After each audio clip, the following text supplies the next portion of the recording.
We tend to look on ourselves as being of a specific nature and having a specific personality.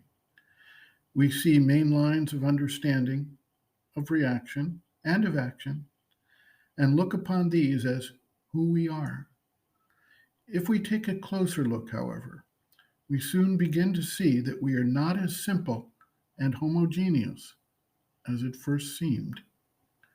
A multitude of different forces, energies, levels of consciousness all find their place in the human individual and make us much more complex and difficult to categorize than we believe.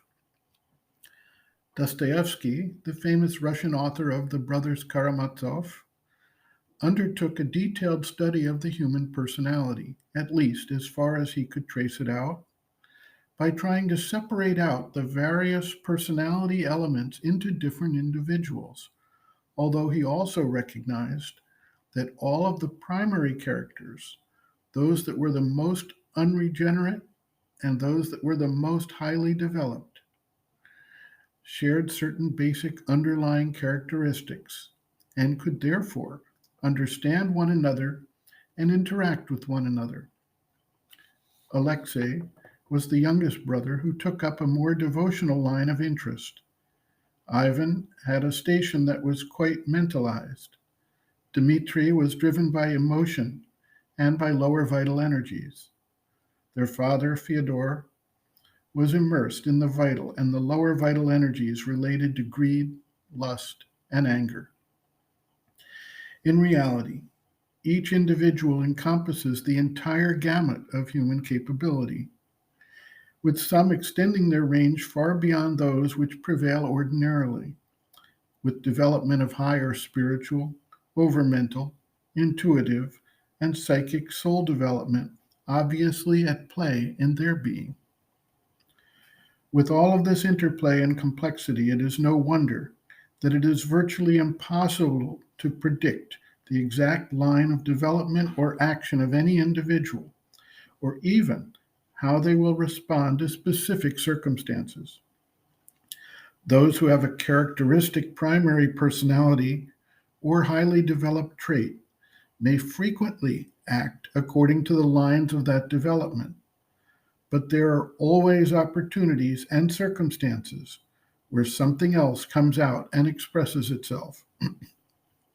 The field of psychiatry finds it difficult to deal with this complexity, and therefore it sets a standard of what it considers to be normal and tries to fit those who are struggling to understand their lives and their interaction with society into this defined and limited framework. Traditional psychiatry has developed a type of Procrustean bed, and if they have to cut off an individual's psychological legs or head to make him fit into this frame, then so be it. This shows a real lack of deeper understanding about the larger framework within which we exist, the significance of our lives, and the many-sided nature and personality that souls can express as they evolve, grow, and develop new insights, powers, and capacities.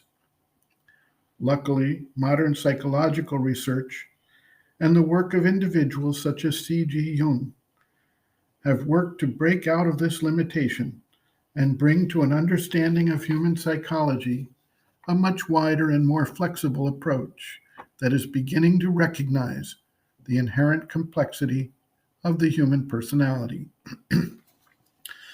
The mother notes, quote, "The complexity arises not only in extension, but also in depth. Man does not live on a single plane, but on many planes at the same time. There is a scale of gradation in human consciousness. The higher one rises in the scale, the greater the number of elements or personalities that one possesses.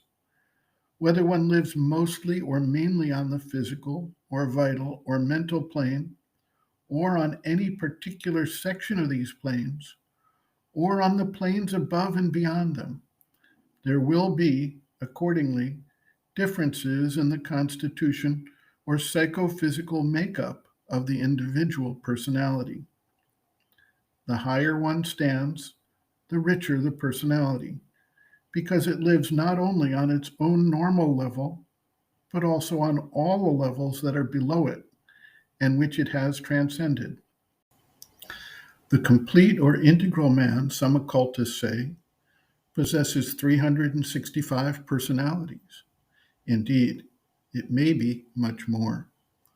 The Vedas speak of the 3 and the 33 and 3,300 and 33,000 gods that may be housed in the human vehicle, the basic 3 being evidently the triple status or world of body, life, and mind. End quote. Reference, Sri Aurobindo and the Mother, Growing Within, The Psychology of Inner Development, Chapter 8, The Psychic Being and Inner Growth, pages 150 to 151.